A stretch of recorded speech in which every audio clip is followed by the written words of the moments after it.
Bonjour, dans cette présentation, la composition d'une solution. Une solution est un mélange homogène, obtenu par dissolution d'un ou plusieurs solutés, dans un solvant. Prenons une solution de volume V, en litres, et de masse, m, en grammes. Sa masse volumique, ρ, est la masse de solution par unité de volume. Elle est égale au quotient de sa masse par son volume, qui s'exprime ici en grammes par litre. Le rapport entre la masse volumique de la solution et la masse volumique de l'eau, prise égale à 1,0 fois 10 puissance 3 grammes par litre, est appelé la densité D de la solution, sans unité. On rappelle que le volume d'une solution dépend de sa température, donc sa masse volumique et sa densité en dépendent également. On s'intéresse maintenant à un soluté, noté A, dont on a dissous une quantité de matière, Na, en mol. Le quotient de cette quantité de matière, par le volume V de la solution, définit la concentration en quantité de matière, Ca, en soluté apporté, qui s'exprime en mol par litre.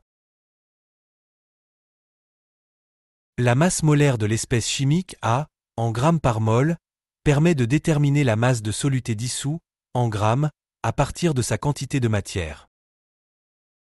Le quotient de cette masse, par le volume V de la solution, définit la concentration en masse, Cma, en soluté apporté, qui s'exprime en grammes par litre. Attention à ne pas confondre la concentration en masse et la masse volumique de la solution, qui ont la même unité, mais des définitions différentes. Enfin, le rapport entre la masse, Ma, du soluté, et la masse, M, de la solution, définit le pourcentage massique, ou titre massique, de l'espèce A, sans unité, dont la valeur s'écrit généralement en pourcent. Voyons comment ces relations permettent de déterminer la concentration en soluté apportée d'une solution. Par exemple, sur l'étiquette d'un flacon retrouvé au laboratoire, on peut lire solution aqueuse d'hydroxyde de sodium, 10,0%, densité, égale 1,109, à 20 degrés Celsius. Déterminons la concentration en hydroxyde de sodium de cette solution.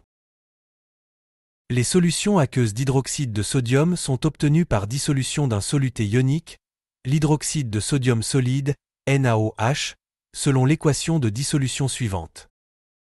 Par définition, la concentration en soluté apportée de la solution est le quotient de la quantité de matière de soluté dissous par le volume de la solution. La quantité de matière de soluté dissous est ensuite exprimée en fonction de sa masse et de la masse molaire de l'espèce. La masse de soluté dissous, exprimée en fonction du pourcentage massique de l'espèce, permet de faire apparaître la masse volumique de la solution. Enfin, la masse volumique de la solution est exprimée en fonction de sa densité. La masse molaire de l'hydroxyde de sodium, qui vaut 40,0 g par mol, permet finalement d'obtenir la concentration en hydroxyde de sodium de cette solution. Cela vous a aidé? Merci de liker cette vidéo et de s'abonner à la chaîne.